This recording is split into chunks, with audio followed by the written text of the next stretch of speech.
before. Yeah, one, two, couple of heads. Cool. It's going to be good. Looking at the names in the Zoom chat, I think pretty well everyone. There's a couple that have been to various things before, but we will. We'll do it as we see fit. But Dennis is first as well. I find that hard to believe, Dennis? I would have sworn you've been to a Westward tasting before. But we are live on Facebook. I can see we are live on YouTube. If we're not, we will be live on YouTube, but YouTube's a weird place, particularly in the comment section, so that can do its own thing. And I would like to welcome everyone, wherever you are in Australia, to our very special Westward sourdough tasting. Another one of our tastings that I think is going to be quite prominent through 2021, having people here in the Oak Barrel tasting room, being very responsible in social distancing, and people all around Australia as well. And we send packs to Perth, to Adelaide, up to Queensland as well for this one. So people all over the country. My name is Scott Fitzsimons, if you're not familiar with me, and I look after all the whiskey and spirits here at the Oak Barrel. If you haven't been to one of our tastings in the room here tonight, our toilets are just up the back. There's water, there's food on the table, all that sort of stuff. If you need anything, stick your hand up at any point, come and grab me. But also we have the fabulous Monty, brand ambassador, out the back doing all the hard yards, pouring and doing everything, so he can grab you water as well. But this is quite a special tasting tonight. We've done a lot with Westward in the past 24 months, dating back to the very first tasting we did here with the head distiller, Miles Munro. Back in the days when people could travel internationally and we could pack this room full of as many people as possible. And then last year we did a lot of events virtually, but I think, we have really been missing getting back into these rooms and doing these things really well. So tonight it's a little bit of a recap. We're going to go through the classic whiskey and the White Dog, where it all starts. But all the three releases that had come out this year and came out last year, we're going to go back and re-look at in what is now essentially the canon of Westward. And to do that with us, we have someone very, very special. He's either on your computer screen, if you're in the room here, he's on our big TV here. Christian, mate, how are you? I'm great. Looking forward to it. Yeah. It's approximately 33 past midnight where you are. Is that correct? Yeah, that's true. It's time to try some whiskey. Yeah, good time. It's a good time of night for enjoying whiskey. Excellent. Well, look, before we even kick off, I want to thank you for your time and for coming out tonight. You are essentially a co-founder and master distiller of the Westward brand and house spirits. When, as at a base level, when you see four really distinct, putting the White Dog aside, four really distinctly different expressions of essentially your brainchild as in a flight of whiskies being drunk all around Australia. Did you ever really think that house spirits and Westward would get to this point? I never really saw it going past a sort of a regional, regional expression or regional expansion.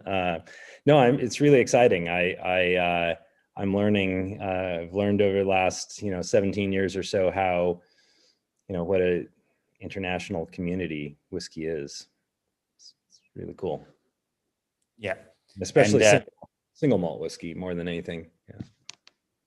Yes, and that's a very interesting point. And I've with the various live streams and tastings we've done with Miles over the years, it's been fascinating to see how his perception of single malt in the world and in America is. So that's a question I'm going to ask once we've had a few whiskies to sort of get your impression. But how has the past 12 months been? It's obviously an upheaval for everyone.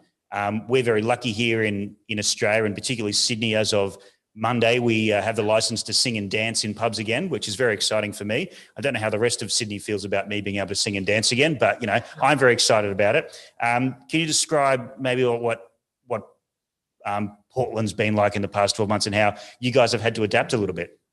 Yeah, I mean, we were just starting to dabble in Zoom 12 months ago, and now it's such a part of our lives that, and Microsoft has their Teams platform and Facebook and so forth. So it's been interesting. I definitely miss the the physical, presence and so forth. But yeah, we are actually doing more tastings than we've ever done because, some of the barriers are not there. I don't have to get on a plane and so forth. So I'm doing, a couple a day sometimes. And, it's it has its challenges, but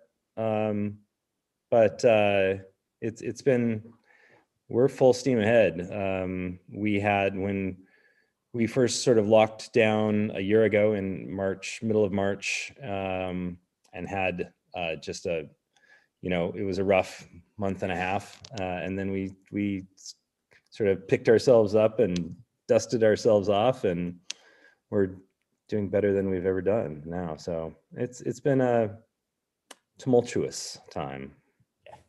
And yes, I should mention there are a lot of different platforms to do this sort of thing on. You've got Teams and various little apps like that. And the Oak Barrel is completely independent. But if anyone from Zoom or Teams or anything else is watching, we are ready to sell out. If anyone wants to sponsor us for these things and give us a free thing, we're more than happy to do that. But I was going to say it's getting a little bit late in the evening here. It's certainly late in the evening where you are. So maybe we should kick off into our first whiskey and then get into some stories. For those playing at home or anywhere around Australia, we're going to start with the White Dog, which it'll be written on your little sample pack, but also is the only clear one. So pretty easy to hear. So, Christian, this is essentially a version of the new make spirit, the single malt new make spirit, but at 45%. Is that correct? Yeah, exactly. This is not a product that we distribute or sell. This is really something that we put out there just so that people have a reference point in the tastings. This is. So the new make that comes off the still, the second still run, is right around 72 to 73%. And most people aren't accustomed to drinking a spirit of that strength. And we wanted to make it sort of comparable strength to the other whiskeys, just so that you can compare them. So we cut it to 45% for that reason. And also, some more of the flavors and aromas come out at 45 that you won't really taste at 73. But yeah, so this is, in Scotland they would call it new make, and in Kentucky they call it White Dog. But it's sort of an interesting regulations around this. We're able to call it whiskey because in the United States, if it's just whiskey, you sort of declassify the name. So we're not calling it single malt whiskey. We're not calling it straight malt or anything like that. A whiskey just has to experience wood contact. There's no particular length of time. If you want to call it a straight malt, it has it has to be 2 years and so forth. There's a number of regulations. And if you're curious about sort of American whiskey regulations, I can put this in the chat, or you can get it later. But we have all the regulations in the U.S. are under the Code of Federal Regulations. So it's CFR. So if you just look up 27 CFR 5.22, that's the standards of identity. And so if you want to win some get into an argument with somebody in a bar about what makes bourbon, you can reference the legal definitions. So we can talk about that later, why it's whiskey and why we can call it whiskey.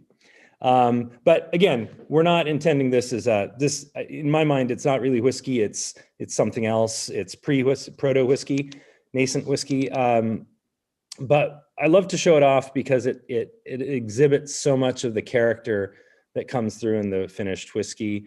And it really shows the malt. You get this incredible like grape nuts, this bread dough. You really taste the fermentation. You can taste that it's a clean fermentation. It's sort of, I jokingly refer to it as barley eau de vie. So the fruit is barley rather than apples or pears or whatever, and it really helps highlight the fact that so much of the flavor of a spirit actually comes from the yeast activity more so than even the base, starch or sugar. Well, you've certainly got an audience in us here at the Oak Barrel, because if we do any tastings that are distillery specific and really drill down, I tend to get yelled out if some sort of new make spirit isn't on the menu. So we definitely love it, this sort of stuff over here. This isn't the first time I've tried this, but it sort of reinforces just that beautiful element of the malt. It's very malt forward, which is, seems a silly thing to say for new makes, but particularly in Australia, where a lot of distilleries are looking for a lot of fruit. In Scotland, they can go different ways as well. But it's really clean as well, which I think is very interesting in a climate that's very similar to Australia in the terms of it's a little bit more volatile than, say, places like Japan or Scotland, is that you're not really going to have this lying around for 20 or 30 years to get rid of rough edges. You need a clean base spirit to work with in barrels. Is that something that you approach as well? Absolutely. So we really take our philosophy not so much from Scottish malt whiskey or Japanese malt whiskey, but more from American craft brewing. That's really our background. That's my background. I started in 1991 in Portland, Oregon as a brewer, and so we just instinctively will make a really clean, really sort of pretty beer with free of defects, so that when we distill it, it has like you said, very little of that sort of rough edges. It has essentially none of that sort of solvent quality or nail polish remover or whatever. And so we're looking for, we're intending to make a more bright, younger, youthful expression of whiskey, so more lively, I guess. And so we want that expressive fruit and malt character coming through in the new make, but we want it to be, you'll also notice it's very robust. It doesn't have it drinks really easily for 45%. It has a very rich texture, a lot of mouthfeel, and that's something that you'll notice across the whole range as you drink these, that they're all very textural. And that is from the fact that, because we have such a clean ferment, we don't have to distill to a very high proof. We have very short heads on the stills, very little reflux. So that promotes a lot of the heavier congeners, the heavier compounds coming over, and those express themselves as, body, mouthfeel, and also a lot of the flavors. Yeah, no, I think it's excellent. Just answering a couple of questions that are coming through in the various formats. If you did miss it before, a question from Zach. Yes, this is only in sample form. It's not for sale, which I do get asked every time we do this, and it comes out. I know, John, you'd like about 3 litres in a plastic tub, I think, if you could get your hands on it. But no, and a quick g'day to everyone tuning in, to Nikki as well. Good to see you the other week. That's an excellent starter, I think. Doesn't matter what whiskey tasting you go to anywhere in the world, the first whiskey is always the one that goes down the quickest. So looking around the room, and I can, even though I can't see all of them, I can feel their eyes coming through the Zoom chat and Facebook's going, all right, we've had that one, let's move on. So, because I do want to go in quite in depth in some of these ones that are coming up, but the next 2 whiskies we're going to try are essentially the products of this DNA. They are the single malts, when we're going to get into some different malt mashes. So we're going to jump next into the American Single Malt, the core line. Now, Christian, you've got a few titles with this distillery, but essentially, as has been described to me by a few different people, including maybe the distiller Miles there, is that you are the ideas man and the big picture guy. So when you see this whiskey, what it is today, is this the same whiskey that you envisioned when you were starting out and through the various changes Westward's been through? Yeah, it really is. I mean, this is what I set out to make, when I started working on this 19 years ago, I guess, is when I formed the company. We got into business in 2004, and the purpose was to make single malt from American pale ale, basically.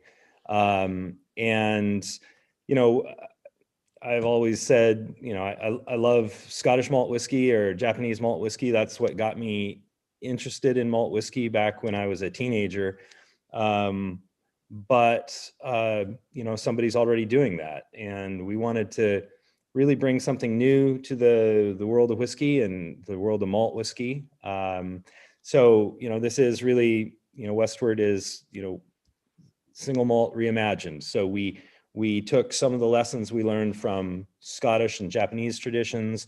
We took a lot of lessons from what we learned from brewing, and also some lessons from Scotland. So, you know, or from Kentucky rather. So, you know, we always wanted to have a very expressive whiskey, something that was really showed the elements of the American Pacific Northwest.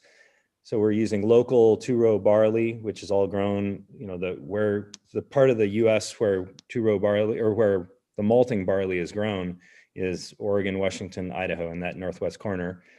It's malted nearby, and then we make essentially we start by brewing an American craft pale ale.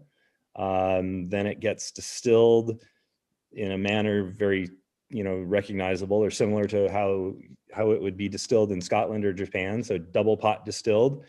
The first pot is a 12,000 liter, you know, beer wash still.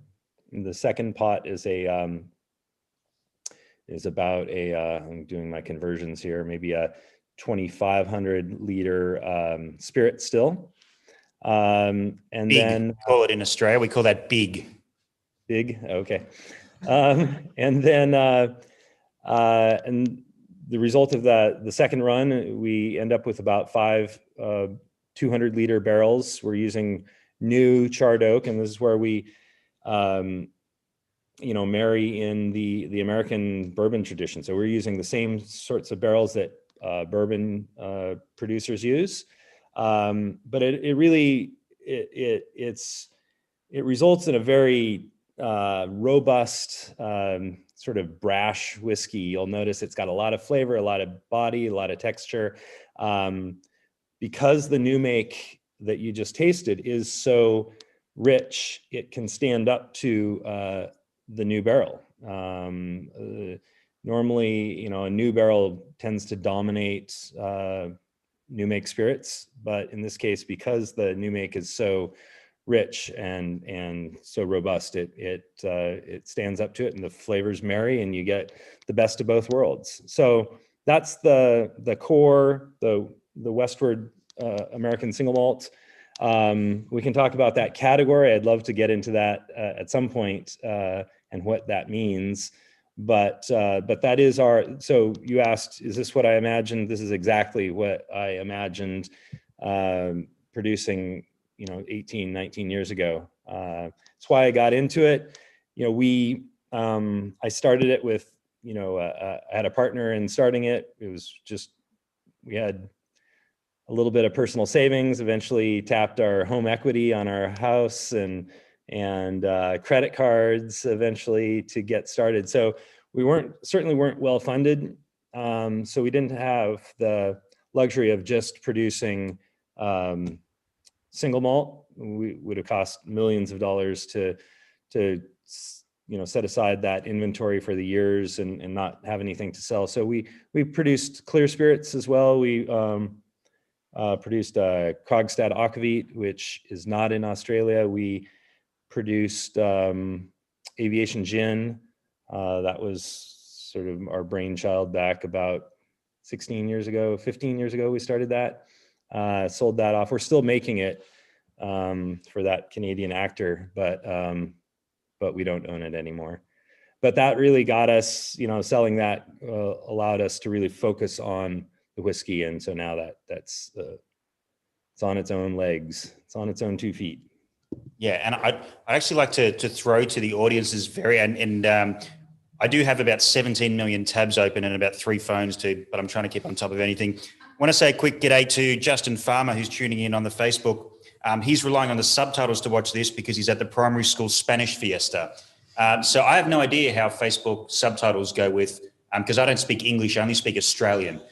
So how it's going with the American accent and Australian at the moment. But I've had this before, so I know what my opinion of this, but I'd like to throw to anyone else in the room and around who maybe hasn't tried this before, because touching on what you were saying there, Christian, about being its own thing and being very of its place, we in Australia obviously aren't over there. So to try and contextualize it, it's not single malt Scotch, it's not the vast majority of American whiskey that we get, it's not New World like we get in Australia. It's its own little thing, but in a way it's a bridging whiskey between them all. And I find it quite fascinating how people sort of react to this whiskey, but 100% get that richness that is fighting with the virgin oak. And so I love that real vanilla nose.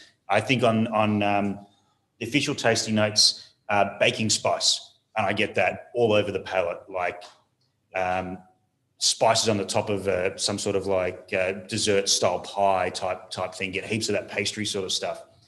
So flick it in wherever you are. There was a few people who haven't been to a Westward before. Is anyone, this is the first time with the core range in the room? Yeah, a few hands. What do we think?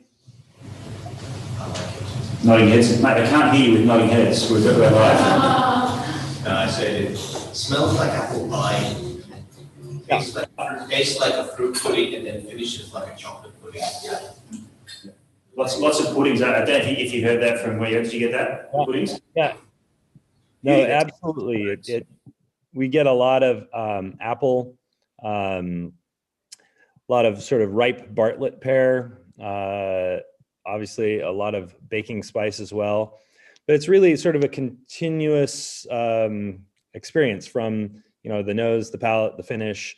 It changes a little bit as it goes through, but that's something I'm really proud of. It's something I've, for 30 years, I've been involved in either beer or wine or spirits, and something I like big flavors, but I don't want strident flavors. So I always try to produce something that, when you finish one, you immediately want another, that it's not palate fatiguing. So it's a balanced flavor, and even a very, bold flavor can be balanced. I probably should have suggested this earlier, but it's just come to me now. If you haven't already finished that dram, looks around the room. No, that doesn't apply to anyone. Maybe save a bit for the end so we can compare and contrast. But that's, I think, a bit late for that sort of carry on. But if you haven't, that's all right. But we might take a look at this. Sorry, question? Yeah, just quickly a comment to the question. What I find very curious and intriguing is particularly the smell, the aroma. That's what I find most delicious about this at the moment. And that new make particularly has that lovely apple pie kind of smell. Very, very, very curious, really. Yeah. So quite interesting. One quick question. Why 45%, not 46? Well, you got that? No, I heard that. So you'll notice that the Stout Cask is 46%. And we wanted it to be approachable. We want it to be, there's not a huge difference between 45 and 46, but it's very stable at 45. We just, we tasted it at a whole range of proofs, and essentially we favor all of our whiskeys at 45% over 46, except the Stout Cask. And, I can explain why we did that at 46, but that's the one that's at 46. Unbelievable segue. Thank you both of you for that one. But another quick question from Cameron up the back there. Yeah, you've labelled this as a single malt. Does it also qualify as a straight malt? Yes. So, great question. If you look in the what I referenced earlier, the standards of identity, the 27 CFR 5.22, you'll see in section 2 of that, they define whiskey in the United States. So you'll see in that there is no such thing as a single malt, American single malt whiskey.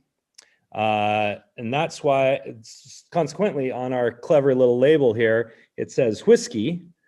And that's the type and class is whiskey.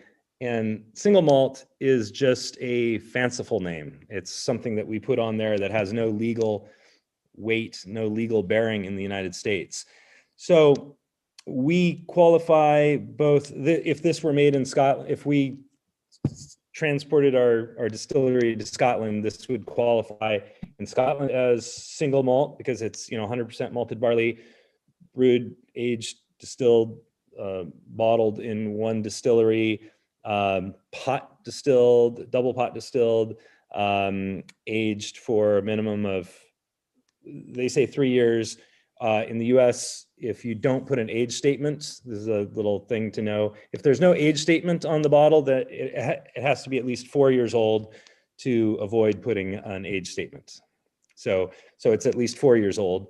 And so straight malt whiskey has to be at least, straight malt, the definitions of straight malt whiskey in the United States are more similar to, say, bourbon. So it has to be at least 51% malted barley. It has to be distilled to less than 160 proof or 80% ABV. It has to be aged in new charred oak barrels for the minimum of 2 years. And so it qualifies both as a single malt and as a straight malt. So yeah, sort of a detail that's a technicalities, but that's kind of, sometimes that's the core of what we do. And for those who may be wondering what bottle Christian is waving around there, that is the new labeling of Westward. There's a new bottle design, a new label. We will see them in the next couple of months, I believe, but certainly this year. I don't know if Monty can confirm or deny up the back there whether he's allowed to or not. Certainly May. Okay, May, yeah. Beautiful.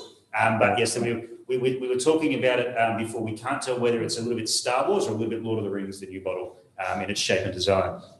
I think it's transiting the Suez Canal right now. Okay. So 2022 then, we'll see it. Something like that. Now, for those playing it at home, I'm not sure what sort of food you have in front of you. You've probably got nice cheese boards and that sort of thing. For those playing in the room, the next whiskey we are probably going to go into the Stout Cask. If the new make was all nuttiness and therefore nuts, and the second one's a little bit fruity, I reckon chocolatey might be where to go with next on this. But we will dip into the Stout Cask, which is the red label one that we see here. So yeah, as I mentioned, and as we, we are absolutely a child of the American craft brewing movement. As I said, those of you who've met Miles, he came out of brewing. I was a brewer for 13 years before I started the distillery. I failed to mention earlier in sort of our process, we are just, we make a beer just like a pale ale. We're not using typical distiller's yeast. We are using the same yeast strain that Sierra Nevada Brewery from Chico, California uses. It produces a lot of that apple, pear, and it also produces some interesting floral qualities that really come through in this stout cask. So when we empty our barrels to when we're bottling the core, the Westward American Single Malt, we take those empty barrels fresh, just with quite a bit of whiskey soaked into those staves. We don't steam them or anything. We give those to our brewer friends who age imperial stouts for typically about between 9 and 18 months. And then they give them back, and we do a final 1-year finish in those stout casks. So they were virgin oak. They held Westward for typically 4 years. the new make goes in, aged for 4 years, we dump them, and then they hold stout for, say, a year, up to a year and a half, and then we get them back and we fill them with aged Westward for a final year of finishing. And so it's the same base spirit as the first one, the core American single malt, but it's something, and this is something I love about beer and whiskey, is that, there's quite a bit of research that's been done about fermentation and about barrels and oak storage and so forth, but there's a certain amount that's just magic, that you can't explain. And there's something that happens to the wood during that year with the stout. The stout essentially changes the chemical nature of the wood, so that when it has that final year of aging, it changes a lot of the character of the single malt. Whereas the core American single malt is very, very sweet and fruity and rich. The Stout Cask is a little more austere. It's more layered, more structured, I would say. It's a little drier. You get definitely sort of a more chocolate on the finish, but you also, on the nose, something that I think is really interesting, you get this sort of jasmine quality, floral jasmine quality that comes through, that's really, I find sort of striking. And then like a sort of backing up. So on the nose, it's much more floral. It's got more of the sort of a little more of the chocolate, coffee chocolate. On the palate, it's a little more dry, a little more structured. On the finish, you get more of the cocoa nibs, and coffee. When you said a couple of those things, just canvassing the room, there was a few nods going around as it went. Definitely, I think while it gives that almost that feign that it's going to be really, juicy and fruity on the nose, then on the palate it becomes like a lot drier than the other. But interesting that we like that note about jasmine. Everyone's palate's different. I don't necessarily get jasmine, but there's a few like Australian natives, like when you go up and run your hands through a lemon myrtle tree, it's just like sherbet lemon straight away. Mm-hmm. But an hour later, you can still smell it. And it's a little bit like this. It's like that crushed leaf type thing with a bit of, citrus and sweetness underneath, which is sort of what I'm seeing there. But yeah, remarkable. I remember when it would have been, it's probably 3 years ago now, when Miles did a tasting in this room, and basically the talk was about, what's coming up, because a lot of these whiskies were ideas and not in bottle yet. And most people that came up to me and said, when they get XYZ, you need to come and bring it in, was Stout Cask. By far the most in demand, just on its concept, and no one had even tried it yet. Which brings me to a question that we've sort of posed to Miles a few times over the years, but I want to get your take on it as well. Is we're very lucky in Australia to get Westward relatively early to other parts of the world, and we see ourselves sometimes in the craft beer industry as being very in the shape of the American industry, just maybe about 5 or 10 years behind where they are. As someone who is 5 or 10 years into the future of what we're doing down here, how do you see the Australian market, and what do you think is the reasons behind we're quite receptive to whiskies like this? Yeah, to answer the second question first, I think that the reason you're receptive is that single malt is the dominant whiskey style.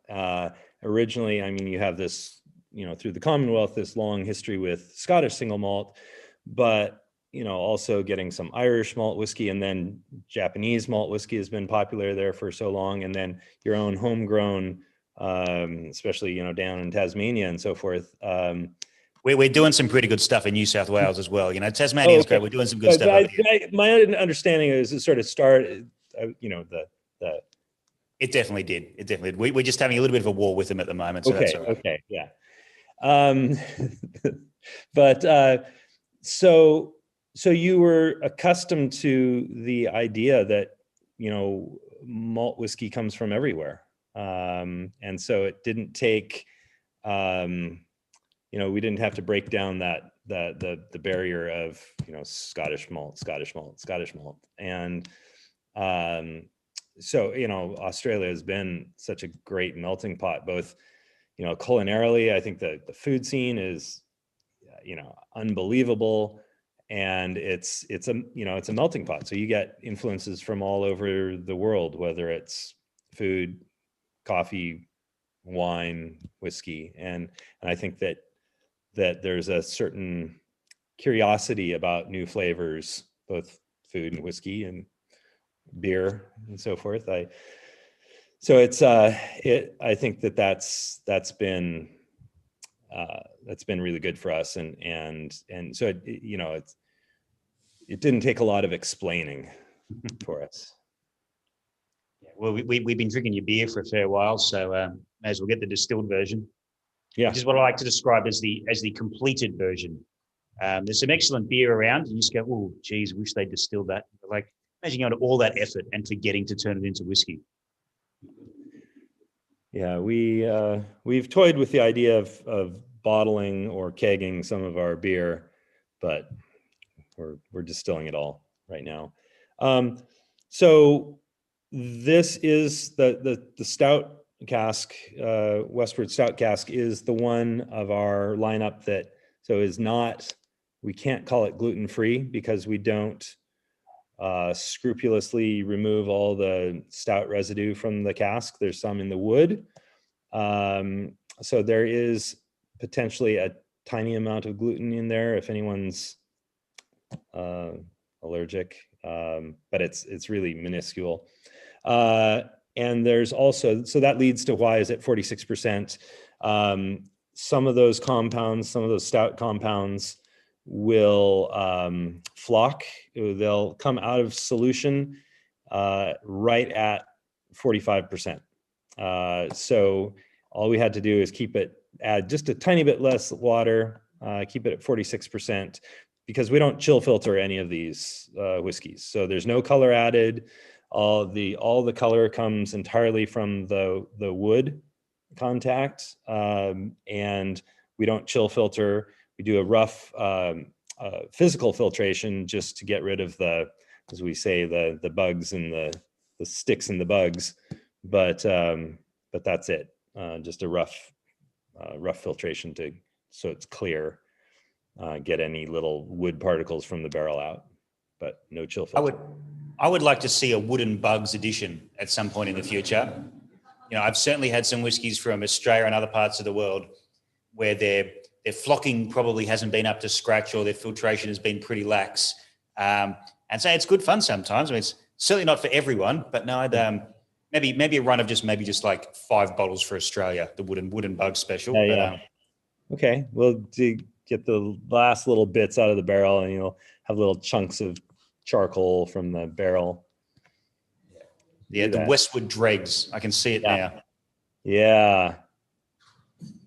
I might throw this to the various audiences we have tonight, because we don't just have one audience, we have audiences, plural. Essentially, this is the journey of the first 3 whiskies we've had. We've had the new make or the white dog, the white spirit into the core range, into now this essentially experiment. Is this now a core range, the Stout Cask? Is this happening all year round? Year round. It is now year round. It's going forward from today or from a few months ago. It should be continuously available. Yeah, sweet. Any thoughts? Did anyone add any of the chocolate into their palate at the same time? Did that work? Did that not work? One yes, one maybe, one not so sure. Is anyone here like a big craft beer drinker? Yes, there's a couple. What are your opinions of whiskies matured in craft beer barrels? Like we've seen all sorts, but obviously stouts is the key one to go for. But there's been IPAs, there's been red ale whiskies, there's that sort of stuff. Anyone is it something you reach out for? Or is it something you sort of look for? Yes. Always interesting. Always makes for a great boilermaker as well. Yes, good point, actually. I'm talking about matching food to this. What beer should we be matching to this? You know, I would say, despite the fact that it was in a stout cask, I would tend to pair it with something like a saison, like the DuPont saison, or a you know, if there's someone near you who produces a saison, because saison's got a little bit of that spicy nature. A stout can sometimes have, having something heavy with something heavy can work, or so I've had it with stout, it's lovely, but I've also had it with saison, and I recommend the saison. Well, I mean, that's often the way with any sort of matching, isn't it? When you have big flavors, Yeah. you need some sort of acidity or minerality to cut through, so they don't just fall over each other and become a very clumsy experience. Yeah. Exactly. Do you contrast or do you complement? Yeah. Which is why probably things like, dark chocolate with that bit of bitterness would work well here as well, cutting through. Excellent. All right. Well, might move on to whiskey number 4, I think. Yep. Which is actually, I'm not sure what you have in front of you, but the one that we're all trying is an Australian exclusive, because it was an exclusive single barrel that was released late last year. I forget the exact barrel number, but the Westward 2 malt. So we're taking a bit of a variation from what we've tried before, because we're no longer in single malt territory. So I believe it's a bit of wheat in here as well. Is that correct? Yes. So we don't call it single malt because it's, to be called single malt, it has to be 100% malted barley. And again, this is sort of, we're reimagining single malt. So we're not, in bourbon, they refer to a wheated bourbon would be a bourbon that has, at least 51% corn, but has a significant percentage of wheat. But in this case, we're using malted wheat. So this started its life very much like a Hefeweizen. So a beer that was a high percentage of wheat malt, not green malt, not green wheat, but malted wheat. And the malting process really, completely changes the character of the seed. If you've ever done sprouting, if you've ever sprouted, sunflower seeds or alfalfa seeds or something, the seed doesn't taste anything like the sprout, because as the plant starts to sprout, it's triggering all kinds of biochemical reactions. It's changing the proteins. It's producing all sorts of new enzymes. And so you get a different character to it. So this is 30% malted, the grain bill, the mash bill is 30% wheat malt. It's a soft white winter wheat, and 70% two-row spring, two-row barley, both grown in the Northwest, and both malted at actually a subsidiary of Grain Corp, which is a giant Australian company. I think they're the third largest maltings operation in the world. Pardon? Do we own Grain Corp anymore? It's I have no idea what it is Grain anymore. Grain Corp. I'm pretty sure it's Australian. Well, it definitely started Australian. I just don't know if we own it anymore. But anyway. Yeah. Anyway, so, and then also this was similarly fermented with the same yeast that we use for the core range, that Sierra Nevada pale ale yeast. But it's really, it's quite strikingly different, the wheat malt in there. And so that's why we call it 2 malts. We can't call it single malt, so it's 2 malts. That was a fanciful name we came up with. We like it, so we stuck with it.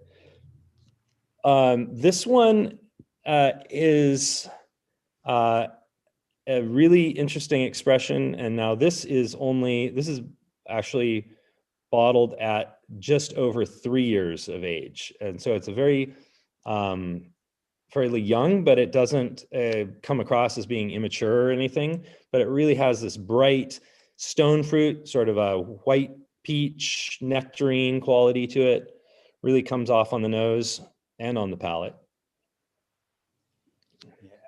Thank you to James Finnegan in the Facebook chat. As I said, this is barrel 355, which was the single barrel chosen for Australia as an exclusive. And I have to declare, the last whiskey we're going to try tonight, the sourdough, I haven't tried yet. I was restraining myself so I could do it fresh tonight. Even to when we were packaging up the little samples, there was another staff member, Blake, that packaged them up, partly so I didn't have to, but also partly so I could go for fresh tonight. But this, I think, is my favourite Westward to date.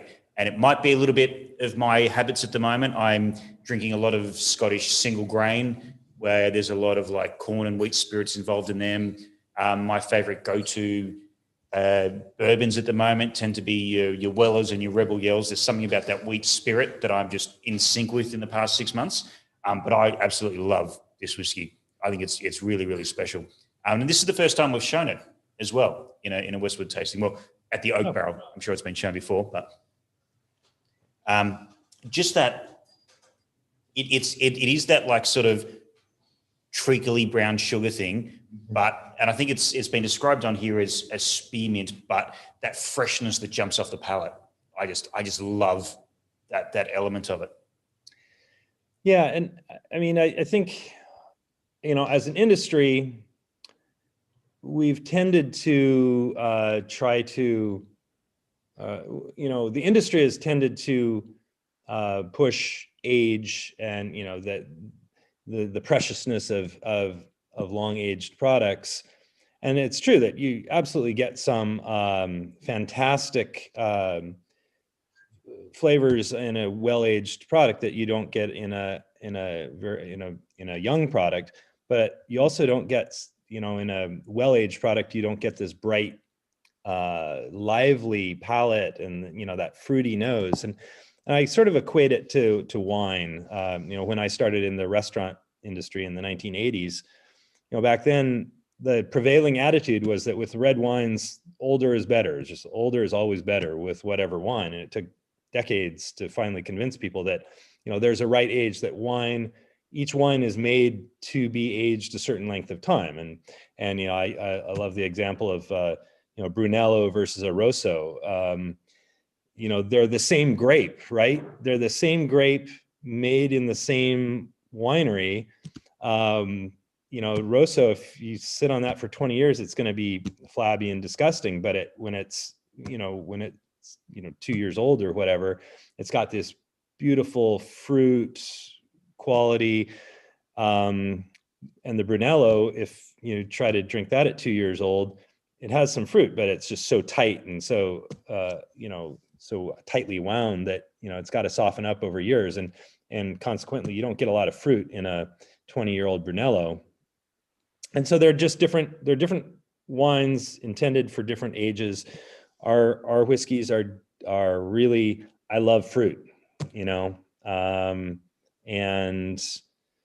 so that's that. We build them to be delicious at 4 or 5 years, and I think that we have some that are now 10 years old in barrel, and they're doing some interesting things, and we'll see. I think that there's probably a valley between 4 years and 12 years or something for our whiskeys. But I think that if we were creating a program for longer aged whiskey, we would not be using new barrels. We would be taking a broader heart's cut. We'd do some things differently in the process. Yeah, 100%. I want to do a quick shout out and a thank you to Dennis, who sent me a message on the Zoom chat that about 12 months ago, GrainCorp spun off the malt business into a separate listed company, but GrainCorp is still Australian. So there you go. Good job, you guys. Yeah, there we go. We do grow a lot of malt here. One thing that I want to touch about this that I think you almost touched on in the very start of this tasting was and you've mentioned it before, in Australia, we get whiskey from all over the place. And again, our single malt and whiskey laws are about as laxer than yours in America. When you are bringing an American single malt to the American market, what is the perception and what's like the pickup from the consumer there rather than the industry? Then also when you come to them with something like an American two malts wheated whiskey, is that do people like pick up on that concept a little bit quicker than single malts, or is it much the same? No, they don't know what to do with that. No, it's, I mean, when I do tastings in the States, probably the most common question I get is how much corn is in it? And people refer to it again and again as bourbon. So, to be fair, and it's not a slight on anyone, but just the way that certain categories transcend, they can transcend. Like we get asked for Australian Scotch, Japanese Scotch, everyone for American Scotch even, because that's just the dominating thing. But it happens everywhere. Yeah, no, it's what's the difference? I get asked, what's the difference between bourbon and whiskey, or between Scotch and whiskey? So there's a lot of what I do is educating, and so honestly, I do a lot less explaining outside of the US than I do in the US. There's a lot more education that I have to do in the US, and a lot more tasting that I get to do in other places. I did Whiskey Live event in Singapore last year, and I didn't have to explain. It's just people were surprised that there was single malt from America, but once they accepted that fact, then it made sense. We did this event last year in 2019, 19 in Japan at the Chichibu Whiskey Matsuri, and I poured through 12 bottles in 4 hours at that event, and it took 2 seconds for people to grasp that it's malt whiskey, not bourbon. So definitely, I mean, in the US, if you say whiskey, people think bourbon. The rest of the world, literally the entire rest of the world, you say whiskey and they assume malt whiskey. So yeah, and that's something to kind of going back to that stout cask. Again, we're not trying to copy anyone. We're trying to, reimagine the category, trying to use local influences. I love some of the sherry butt or port pipe finished Scottish malt whiskies, but they're doing that, and that's their closest sort of access to interesting finishing wood. In Portland, Oregon, we have a fantastic brewing industry. We have a world-class Pinot Noir region just outside of the city. So, we use what we have, and it works brilliantly. Yep, and we've had a couple of versions of the Pinot Noir come through Australia. One was for Bertie Cason's Whiskey Club, and then there was a small amount of essentially the distillery exclusive, or your own whiskey clubs, one come through. Is that going to go the way of the Stout Cask, or is that still going to be? It is as we speak. It's in the Suez Canal, and it will get to you eventually as a core part of the core range of 3. So the American Single Malt, the Stout Cask finish, and the Oregon Pinot Noir cask. Yeah, excellent. I know how I feel about this whiskey. I'll throw it out to now anyone in the room and on the various channels that we have. How does, building on the last question, essentially, how is this whiskey received for the local Westward fans, like the diehards that have followed the whole journey? Yeah, it was snatched up by our club. We didn't have, I think we only had maybe 700 bottles available in Portland of this bottling, and it essentially was all snatched up by our whiskey club.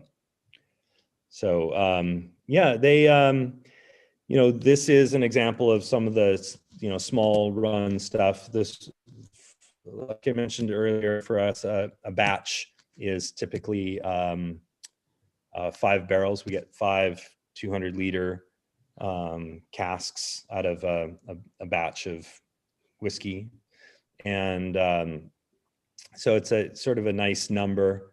It's right around 1,500 bottles in a single. So if we're doing an experimental batch of something or other. Just did a quick check then, and there was 120 bottles that came out of this cask, or at least that made it to Australia from 355. In the world, Wow. 119 now. You're talking about the 2 Yeah. malts? They're the 2 malts. The 2 malts, yeah. And we've done another 2 malts expression that is rye, malted rye, and that tends to be a little more, as you would expect, a little more spicy, but also a little more floral. But also, again, has that sort of stone fruit quality, that peach nectarine. Yeah. And again, I say it might not be anything else apart from my headspace and my taste buds at the moment, but that is a whiskey that is incredibly, incredibly drinkable for me at the moment. I love that whiskey. Great. Thank you. Pleasure. Let's get on to the party piece of tonight, I reckon, which is whiskey number 5, which I'm nosing and trying for the first time. And James on the chat did say, how on earth did you stop yourself from tasting it in filling the samples, Scotty? I delegated. That's how I did that. But I guarantee I didn't have a go at it while I was pouring out the samples in the room tonight. So I'm getting this for the first time. This was the whiskey that, again, a little bit like the Stout Cask, when it was hinted at as a rumour and something that might be happening at the distillery, piqued a lot of interest amongst oak barrel customers. This has the word single malt written on the bottle, I believe. This It is single malt. So very quickly, do you want to maybe run us over why, what part of the sourdough comes into this? Sure. So we have a certainly famous in the U.S. Baker in Portland named Ken Forkish. He's got a couple baking books that are probably, they're available on Amazon. So I guess they're globally available. And Ken Forkish started, he left a tech career in San Francisco years ago and became passionate about bread. And he really did a deep dive into sourdough and studied in France and studied in San Francisco, and started a bakery in Portland and has won a number of awards for that bakery and for his bread. And he's also a good friend of mine through food circles and food, wine, whiskey, they're all kind of in the same boat. And he and I were sitting around one night drinking, as one does, and he kind of tossed out this crazy idea and said, can you make whiskey out of a sourdough starter? And I, in my, they say the first thing to go is your judgment. I said, I don't see why not.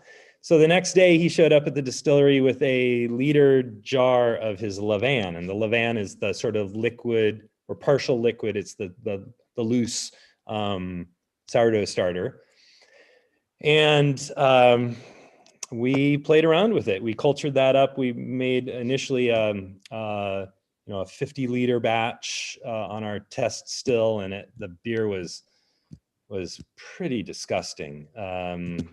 Unlike our typical beer, is the beer that we make from the Sierra Nevada ale yeast is delicious. It's just a really beautiful beer. This was not. It was definitely sour, of course, because there's a lot of bacteria in it. But we decided to, what the hell, to go ahead and run it on our little 50-liter still. And the new make coming off was just stunning. We were really happy with it. And so we got another Levan from him and built it up to a 12,000-liter batch, distilled it off, and put it in barrel, and kind of forgot about it for a little while. We tend to only check in on barrels starting at about 3 years.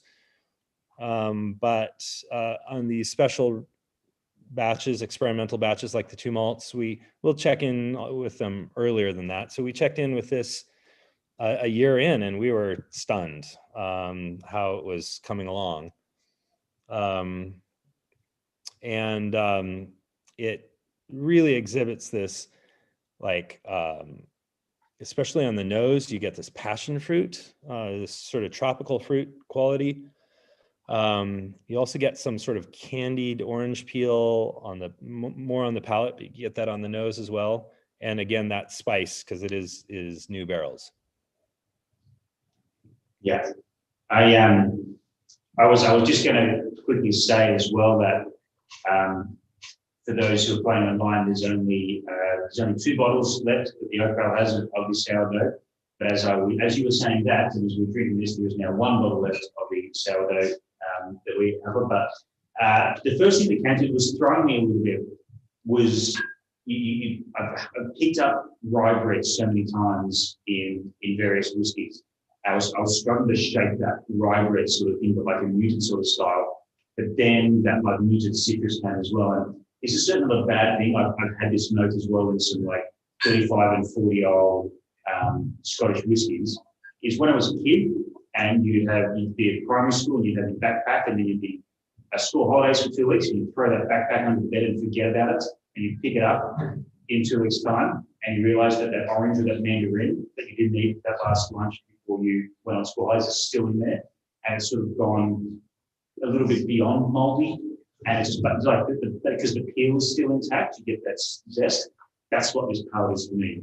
It's like getting that mandarin sort of like really old, zesty sort of thing coming back, which sounds pretty average as a tasting note, but it is very, very fond memories for me.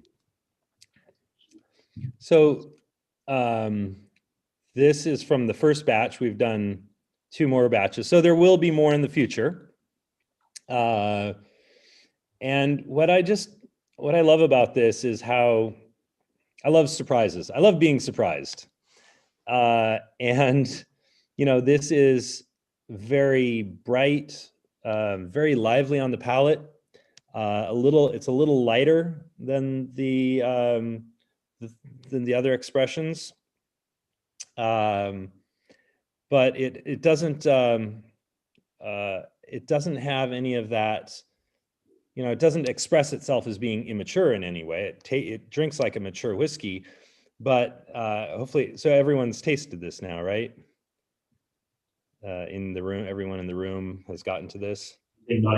So I'm watching that 4 things. And quick update: there are no more sourdough whiskies available. Okay, you'll get. I'm sure there will be more somehow. But we bottled this at 30 months. So that's what I keep coming back to, the age doesn't tell the whole story of whiskey. I think that a lot of people ascribe a lot more to the age than it warrants in whiskey. It's just a convenient kind of crutch, but.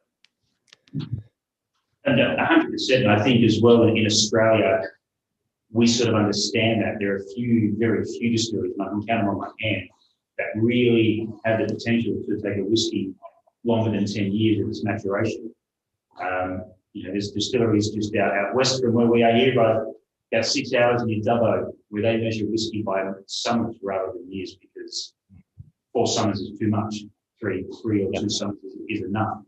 So just getting past it in Australia 2 years, that law, and then get it out, because it's not going to go any further. So I think we understand that. And a quick comment on the Zoom here from Dennis says, I'm not sure why I haven't discovered Westward before, but that's why you should just attend these tastings and expand your horizons. And 100%, I agree with that, because you never know what's in a bottle by reading the label. Yes, labels are very cool sometimes. Yes, I have definitely bought whiskey because the label looks cool, but you should never discount the whiskey, because you do not know what's going into that bottle. And in this case, when it's, we can trace these grains essentially back to the farmer in each one of these situations. So I think, from Christian, from our point of view, thank you for giving us access to this sort of stuff. There's a lot of, if you hadn't built this distillery, no one would have done it. But also, there's a lot of stuff in Australia we don't see and don't get to taste. So this, for me, is very much spirit of Portland. Thank you. Yeah, I will emphasize too that when you can travel, please come visit us. Portland is a really beautiful site. The city is in a river valley between 2 mountain ranges, the Coast Range and the Cascade Mountains. There's active volcanoes, 4,000 meter high volcanoes just, within sight, and snow-covered volcanoes. There's, it's all, subduction zone, part of that ring of fire. So there's a little bit of earthquake activity, a little bit of volcanic activity, but it's safe. A little bit of COVID activity, but we're getting vaccinated. So when you come to Portland, please come check us out. It's a fantastic place in our summers. July, August, September. Oregon is a fantastic destination for culinary tourism. We have, like I said, some fantastic wine. We don't have any of the large wineries. I think for the most part, our wineries are between 500 and 4,000 case annual production.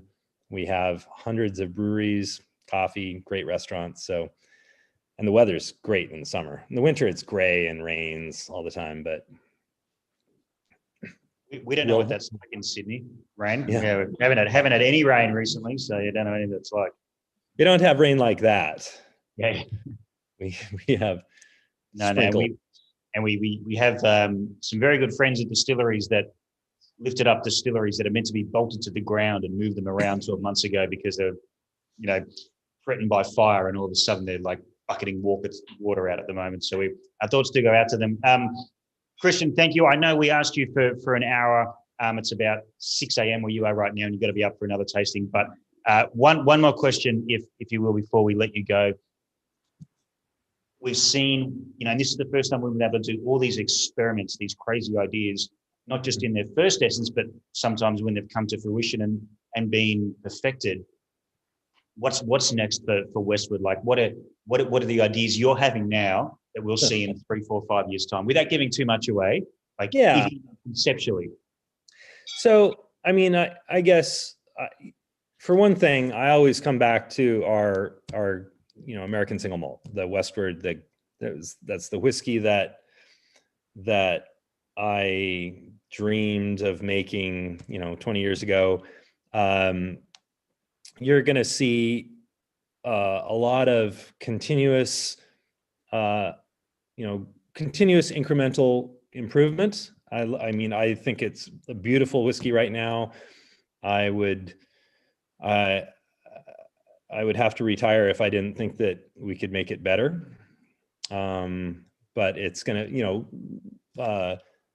like I said, that's a difficult thing. Our marketing people kind of cringe when I say that, because it suggests that you should wait to buy it. But no, it's great now, and join us for the journey as we make it even better.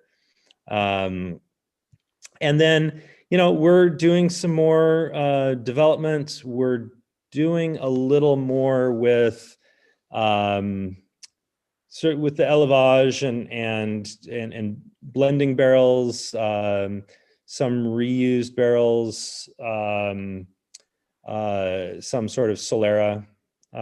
So playing around a little bit more in the aging process.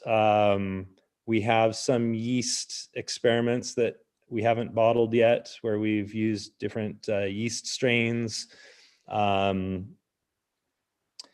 So yeah, things like that. Also some grain. We're gonna start releasing some of the single varietal. So we have in Oregon a varietal that we grow, I think almost exclusively in the Northwest, called Full Pint. And that is now being crossed with Golden Promise, which is an old UK heritage grain.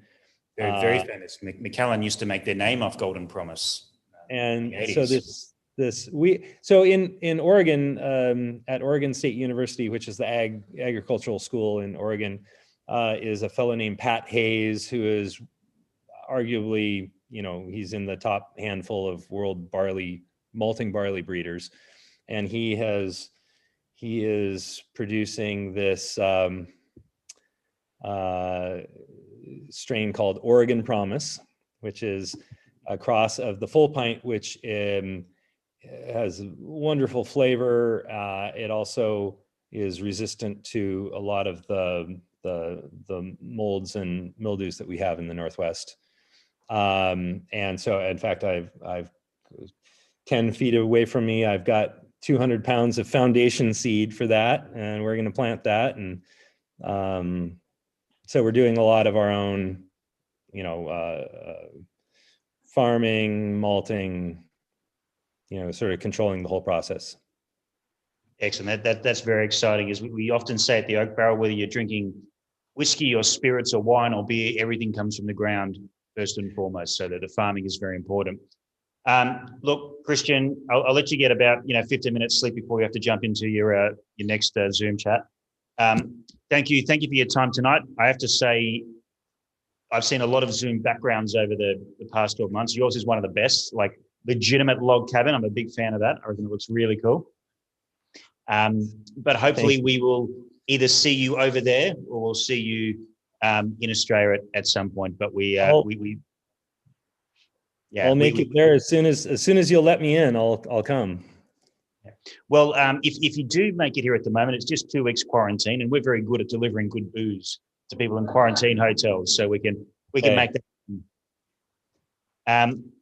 As a lot of thank yous coming through on the various channels as I look there, but mate, thank you very much. It's been an absolute pleasure. So for the first time in the Zoom tasting, because we have people in this room, you can probably hear a round of applause if we can make that happen. So. All right. Well, thank you very much for organizing this. Thank you everyone for putting up with me for the last hour. And if there are any follow-up questions, I think you can fire off some questions. I'm sure they'll get to me. So everyone's got my email now because I send out the links. So I can, if you get questions anymore, come to me. I'll fire them on to Monty, who can fire them on to yourself. So thank you very much, and we're going to say good night to the people on YouTube and Facebook. But thank you for joining us, and we'll see you soon. All right. Good night. Thank you.